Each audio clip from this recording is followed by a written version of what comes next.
Əziz bacılarım, qardaşlarım, hər birinizi Rəbbin sevgisi ilə, məhəbbəti ilə salamlayıram. Hər birinizi xoş gördük. Mənim bugünkü vəzimin mövzusu Yəhya müjdəsi 11-ci fəsildən olacaq. Lazarın dirilməsi. Amma mən Lazarın dirilməsi yox, Rəbbin sevdiyi Lazarın dirilməsi deyərdim. Çünki müqəddəs kitab məhz Lazar haqqında bunu yazır. Və ümumiyyətlə biz müqəddəs kitaba nəzər salsaq, görərik ki, Rəbb Allah hamını sevir. Rəbb hər bir insanı sevir. Amma kim ki Rəbbi daha çox sevirsə, Rəbb də onu daha çox sevir. Biz bunu Davudun həyatından görürük. Görürük, Davud haqqında Rəbb deyir ki, o mənim ürəyimcə olan bir oğuldur. Çünki Davud Rəbbi hamıdan çox sevirdi. Biz bunu Həvari Yahya haqqında görürük. İsa Məsihin sevimli şagirdi Həvari Yahya. Niyə görə? Çünki Həvari Yahya İsa Məsihi hamıdan çox sevirdi. Və bu yerdə də Lazar İsa Məsihin sevimlisi adlanır. Və fikir verin, Yahya müjdəsi başlayanda Lazarın bacıları İsa Məsihə xəbər göndərib belə deyirlər. Lazar xəstələnir, ölümcül bir xəstəliyə tutulur və onun bacıları belə bir ona xəbər göndərirlər. Deyirlər ki, ya Rəbb, sevdiyin adam xəstədir. Sonra kəlam deyir ki, İsa bunu eşidib, bu xəstəliyin nəticəsi ölüm yox, Allahın izzəti və Allahın oğlunun bununla izzət qazanması olacaq. Amin. Bizim həyatımızda da bəzən belə olur. Bizim həyatımızda da hansısa bir xəstəliyimiz, hansısa bir çətinliyimiz, hansısa bir problemimiz, dərdimiz Allahın izzəti üçün olur. Biz insan kimi düşünürük ki, bu nəyə görədir, bu nəyə görə baş verdi, bu niyə olur mənim həyatımda? Və o Lazarın bacıları da bunu düşünürdülər. Və İsa Məsih orada belə bir söz deyir. Deyir, bu hadisə, Lazarın bu xəstəliyi Allahın izzəti üçün olacaq. Və Rəbb öz izzətini, əziz bacılarım, əziz qardaşlarım, Rəbb öz izzətini, Rəbb öz qüdrətini sevdiyi insanlar vasitəsilə göstərir. Bax, burada da Rəbb öz izzətini sevdiyi Lazar vasitəsilə göstərir. İsa Martanı, onun bacısı və Lazarı sevirdi. Buna görə də Lazarın xəstəliyini eşidəndə olduğu yerdə daha 2 gün qaldı. Əslində, biraz uyğun gəlmir fikirlər. Ki, yəni sevirdi, amma getmədi. Sevirdi, olduğu yerdə daha 2 gün qaldı. Yəni, belə insanda sual yaranır. Axı, sevirsə tez getməliydi. Allah bilir nə edir. Bəzən biz də istəyirik ki, Allah nə isə tez etsin həyatımızda. Bəzən biz də düşünürük ki, Allah gecikir. Bilirsiniz, müqəddəs kitabda padşah Saul Samueli 7 gün gözləyir. Və kəlam deyir ki, Samuel vəd etdiyi gündə gəlmədi, gecikdi. Və Saul götürdü öz başından qurbanlar təqdim etdi. Halbuki o bunu etməməli idi. Və o bununla yanlışlıq elədi. O bununla səhv elədi. Və biz burada da görürük ki, İsa o yerə getmir, gecikir. Biz də düşünə bilərik ki, hansısa bir işimizin düzəlməsində, ya Rəbb, sən niyə gecikirsən? Bu qədər ildir sənə yalvarıram, bu qədər ildir sənə bu problemi gətirirəm, bu qədər vaxtdır ki, bu arzum mənim var. Niyə bunu eləmirsən? Niyə bunu mənim həyatımda icra etmirsən? Niyə bu problemdən məni çıxartmırsan? Niyə bu işimi düzəltmirsən? Niyə gecikirsən? Amma əziz bacılarım, qardaşlarım, Allah gecikmir. Allah bilir nəyi, nə zaman və nə vaxt etmək lazımdır. Ona görə müqəddəs kitabda İsa Məsih deyir ki, Mark müjdəsində, axıra qədər dözən xilas olacaq. Axıra qədər səbr edən xilas olacaq. Axıra qədər səbr edən qurtulacaq. Və Lazar ölür. Lazar ölür və üstündən, hələ ölməyinin üstündən də 4 gün keçir. Və ondan sonra İsa Məsih gəlib həmin yerə çıxır. Və İsanı qarşılayan Marta İsa'ya dedi, ya Rəbb, əgər sən burada olsaydın, qardaşım ölməzdi. Ancaq bilirəm ki, sən indi də Allahdan nə diləsən, o sənə verəcək. Bilirsiniz, Biz bu yerləri söz kimi oxuyuruq. Marta İsa'ya dedi ki, sən burada olsaydın, qardaşım ölməzdi. Amma bir anlıq Martanı təsəvvür edəyin. O nə vəziyyətdə idi? O qardaşını itirmişdi. O kədərli idi, o dəhşətli bir vəziyyətdə idi. Ona heç kim təsəlli verə bilmirdi, bilməzdi də. Bu şeyin təsəllisi yoxdur. O ən əzizini, ən doğmasını itirmişdi. Amma Martanın bu vəziyyətdəki imanı məni heyran edir. Və Marta bu vəziyyətdə ona deyir ki, ancaq bilirəm, inanıram, əminəm, sən nə diləsən, o da olar. Mən inanıram sənə, sən etməyə bunu qadirsən. Bilirsiniz, o vəziyyətdə o cürə imanın olmağı çox çətindir. Allah heç birimizə göstərməsin. Mən bilmirəm o vəziyyətdə mənim inamım nətər olar. Mən bilmirəm o vəziyyətdə Marta kimi mən Rəbbin huzuruna o inamla gələ bilərəm. Ən yaxınımı, ən doğmamı, ən sevdiyimi itirsəm. Yoxsa yox, bilmirəm. Çünki çox çətindir. Çox çətindir. Amma Martanın bu vəziyyətdə inamına baxın. Əziz bacılarım, qardaşlarım.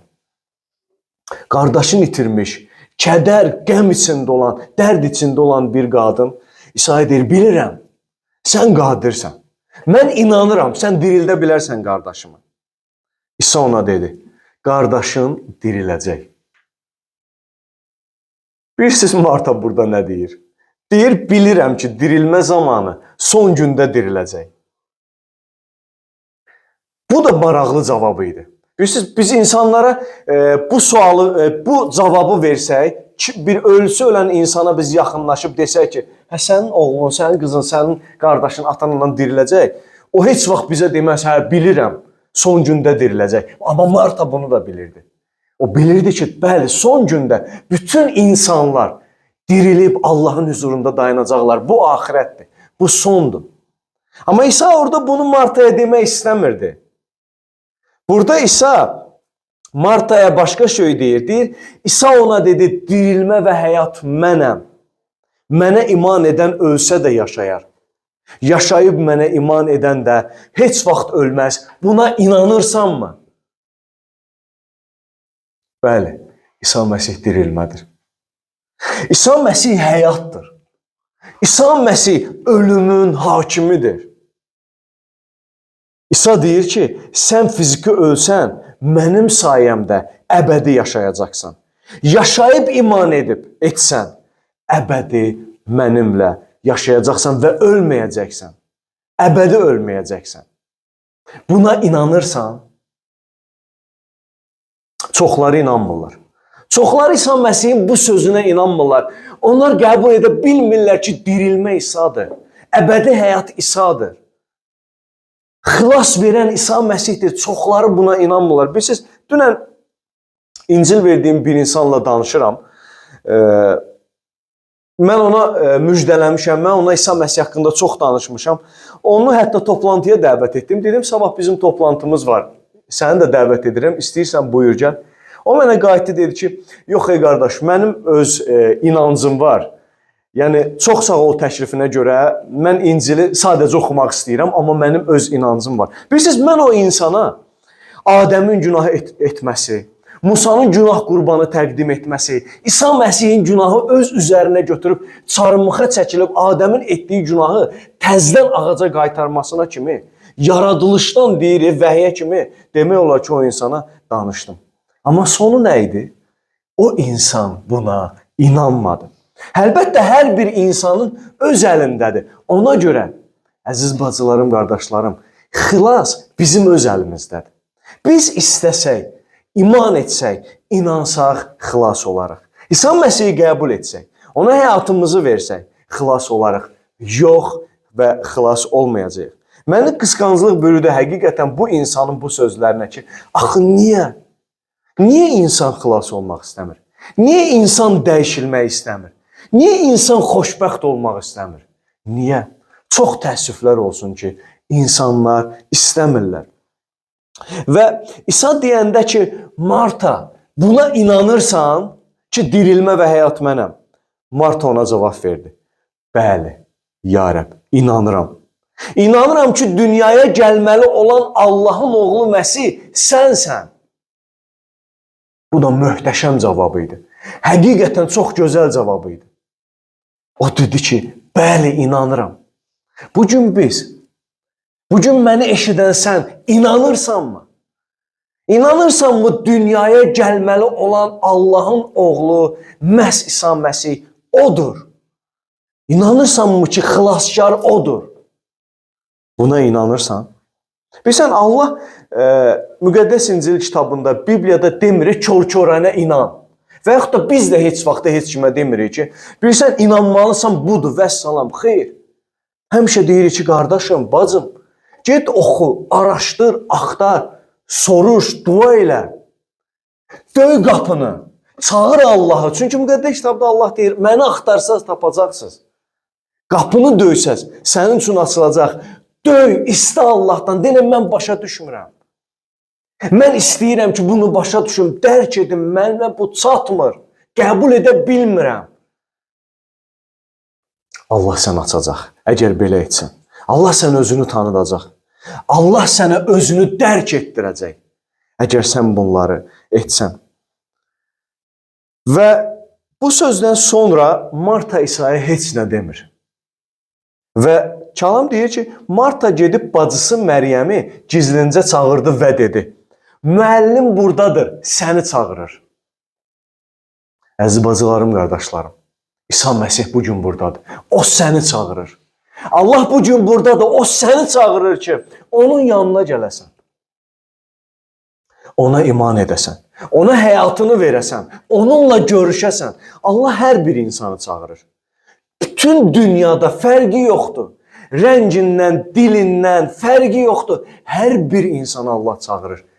Əsas odur, sən ona tərəf gəlirsən, yoxsa yox. Fikir verin, Marta öz bacısı Məryəmi getdi çağırmağa, dedi, səni çağırır, gəl. Və Məryəm bunu eşidən kimi tez qalxıb İsa'nın yanına getdi. Halal olsun. Düz elədi. Bəli, əgər Allah səni çağırırsa, tez qalx və onun yanına get. Bugün səndə tez qalx. Mənəvi olaraq qalx, fiziki olaraq yox. Allahın səsinə cavab ver. Allah səni çağırır, sənin həyatını dəyişsin. Allah səni çağırır, gözü açsın. Allah səni çağırır, səni sevindirsin. Ümid versin, inan versin və sonda da əbədi həyat versin. Allah səni bunun üçün çağırır. Sonra İsa onlardan mərhumu haraya qoymusunuz deyə soruşdu. Ona, ağa, gəl bax dedilər. İsa ağladı. Bu ayə İncil kitabının ən qısa ayəsidir. 2 kəlmədən ibarətdir. İsa ağladı. Amma bu ən qısa ayədə çox dərin bir məna var. Çox böyük bir məna var. Sən ağlayanda Rəbb səninlə ağlayır. Sənə çətin olanda Rəbb sənin yanındadır. Bizim Allahımız bizimlə ağlayan Allahdır. O deyir, insanı dar gündə tanıyarlar. İnsan dar gündə tanınar. Bizim Allahımız dar günün Allahıdır. Sən ağlayanda, sən kədərli olanda, sən sıxıntıda olanda, sən problemdə olanda Rəbb Allah səninlə bir yerdədir. Səninlə bir yerdə sıxıntıdadır. Səninlə bir yerdə kədərdədir. Səninlə bir yerdə ağlayır. Burada İsa Marta ilə və Məryəm ilə ağlayırdı. Bilirsiniz, bəzən biz yaxınını itirən və yaxud da qohumunu itirən biz adamın yasına gedirik. Ağlayan onda çalışırıq, onu sakitləşdirək ki, ağlama, ağlama, həyat davam eləyir. Yox, onun təsəllisi yoxdur. Sən onunla sadəcə dayan və ağla. Yaxınını itirən adamın yanında dayan, sadəcə onunla ağla. İsa Martaya, Məryəmə demədi, ağlama. İsa onlarla bir yerdə ağladı.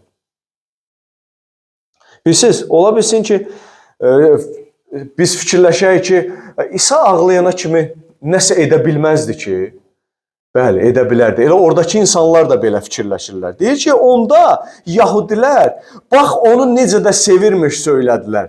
Lakin onlardan bəzisi dedi, körün gözlərini açan bu şəxs bir şey edə bilməzdi ki, bu adam ölməsin. Bəli, bu insan düşüncəsidir. Bəli, bu bizdə də olur.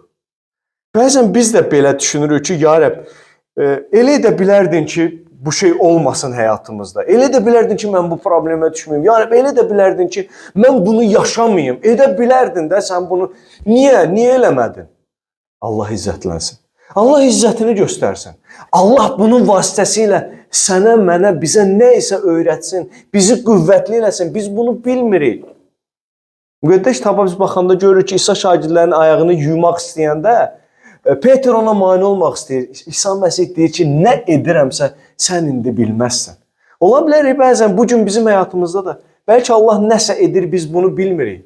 Amma vaxtı zamanı gələndə başa düşəcəyik ki, bu Allahın izzətlənməsi bizim isə qüvvətlənməyimiz üçündür. Amin.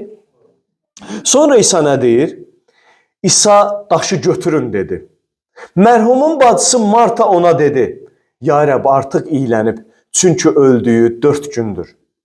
Bəli, bu normaldır. İsa Məsih deyəndə ki, daşı götürün, Marta deyir, o artıq iyilənib. Artıq gecdir. Fikir verin, biz bayaq Martanın inamının gücündən danışırdıq. Artıq burada onun gücünün zəiflədiyini görürük. Bəli, bu normaldır. İblis hər zaman bizə hücum eləyə bilər. İblis həmişə fəaldır. Əziz bacılarım, qardaşlarım. Həmişə iblis bizə şübhə göndərəcək. Həmişə çalışacaq ki, bizim inamımızı zəiflətsin, bizi yolumuzdan döndərsin. Gözləyirsən, iblis sənə fikir göndərir ki, yox sən bu xəstəlikdən sağalmayasın. Yox sən bu işin düzəlməyəcək. Yox sən bu arzun yerinə yetməyəcək. Yox elə belə də davam edəcək. Elə belə gəlmirsən, belə də gedəcək. Xeyr. Marta burada dedi, o artıq iyilənib. Artıq onun inamı tükənmişdi. Artıq o bitmişdi, əlin üzmüşdü. Çünki gördü ki, İsa Məsih gəldi, heç bir şey etmədi və dedi, artıq o çürüyüb, o gecdir. Və biz burada onun inamının zəiflədiyini görürük. Əgər bugün biz də belə isə, əziz bacılarım, qardaşlarım, dayanaq, iblisə icazə verməyək ki, bizə şübhə göndərsin. Bizi zəiflətsin, bizi öz inamımızdan döndərsin. Allah edəcək, döz, səbirli ol, davam elə, edəcək Allah, gözlə Allahı. Çünki bizim Allahımız hər şeyə qadirdir. Və bilirsiniz İsa Məsih nə deyir? Deyir, axı sənə söyləmədimmi? İman etsən Allahın izzətini görəcəksən. Bəli, bugün İsa Məsih sənə deyir, sənə demədimmi? İman et, mənim izzətimi görəcəksən. Görəcəksən nə edəcəm sənin həyatında. Görəcəksən səni o vəziyyətdən necə çıxardacam. Görəcəksən o arzunu yerinə necə yetirəcəm. Görəcəksən. Sadəcə səndən bir şey istəyirəm. İman et. Axı sənə demədimmi bayaq? Marta, iman et. Və beləcə daşı götürdülər. İsa da başını yuxarı qaldırıb dedi. Ey ata, məni eşitdiyin üçün sənə şükür edirəm. Bilirəm ki, məni həmişə eşidirsən. Lakin bunu ətrafımda duran xalq üçün söylədim ki, məni sən göndərdiyinə inansınlar. Burada İsa Məsih dua edir və duanı atasına yönləndirir ki, məni eşitdiyinə görə sənə minnətdaram. Mən deyir, bunu bilirdim. Sadəcə insanlar eşitsinlər. Fikir verin, Məsihin burada məqsədi nə idi? İnsanlar eşitsinlər ki, Allah onu eşidir. Yəni biz eşidək ki, biz bilək ki, Allah öz oğlunu eşidir. Onun istəyini yerinə yetirməyə hər zaman hazırdır. Və Allah istəyir ki, sən inanasan ki, İsa Məsih Allahın oğludur. Və İsa Məsih istəyir ki, sən inanasan ki, onu Allah göndərib. İstəyirəm bu fikrimi yenə təkrar edim. Allah istəyir ki, sən inanasan ki, İsa Məsih Allahın oğludur. İsa Məsih istəyir ki, sən inanasan ki, onu Allah göndərib yer üzünə. Vəssalam, bu inam səni dəyişəcək. Bu inam səni azad edəcək. Bu inam səni xilas edəcək. Bu sözləri söylədikdən sonra Lazır bayıra çıx deyə bəkdən qışqırdı. Lazır ölmüşdü. Ondan iyi gəlirdi artıq. Ola bilsin bugün sən də ölü kimisən. Ola bilsin bugün sən canlı meyitsən. O var insanlar, yaşayan ölülər. Ola bilsin bugün sən də qaranlıqda, zülmətdəsən. Necə ki, Lazır qaranlıqdaydı. Ola bilsin sən artıq çürüməyə başlamısan. Lazır artıq çürüməyə başlamışdı. İblis səni yox etmək istəyir. İblis səni məhv eləmək istəyir. İblis səni dirilərin arasından götürmək istəyir. Adını silmək istəyir. Dirilərin arasından ki, sən yaşamayasan. Bax, iblisin məqsədi budur. Lazır 4 gün idi, yox idi dirilər arasında. Canlı insanlar arasında yox idi Lazır, 4 gün idi. Bax, iblis bunu da səninlə etmək istəyir. Və səni qaranlığa, zülmətə qərq etmək istəyir. Səni diri-diri qəbrə salmaq istəyir. İblisin məqsədi budur. Amma Allah bugün səni çağırır. Necə ki, Lazırı çağırdı. Lazır, çıx! Və Kəlam deyir ki, ölü də bayıra çıxdı. Onun əl-ayağı sarğılarla və üzü dəsmalla bağlanmışdı. İsa onlara, onu açın və buraxın getsin dedi. Onda Məryəmin yanına gələn və İsa'nın nə etdiyini görən yahudilərin bir çoxu ona iman etdilər. Bugünə kimi rəb həyatında nə qədər möcüzələr edib. Nə qədər istəklərini yerinə yetirib. Nə qədər səni çətin vəziyyətlərdən çıxardıb. İnanırsanmı? İnanırsanmı? İnanırsansa bugün Allahın səsinə hay ver. Bugün Allahın çağırışına cavab ver. Sən də Allahın yanına gəl. Qoy o Lazırı qaranlıqdan çıxartdığı kimi səni də çıxartsın. Lazır o qəbirdən çıxartdığı kimi səni də qəbirdən çıxartsın. Lazırı ölülər arasından çıxartdığı kimi səni də ölülər arasından çıxartsın. Allahın övladları arasında yaşatsın. Lazırın əl qolunu açdığı kimi sənin də əl qolunu açsın. Allahın izzətini, Allahın sevincini, Allahın qüdrətini görəsən. Amin. Rəbb bu işdə hər birinizə xeyir dua versin. Amin.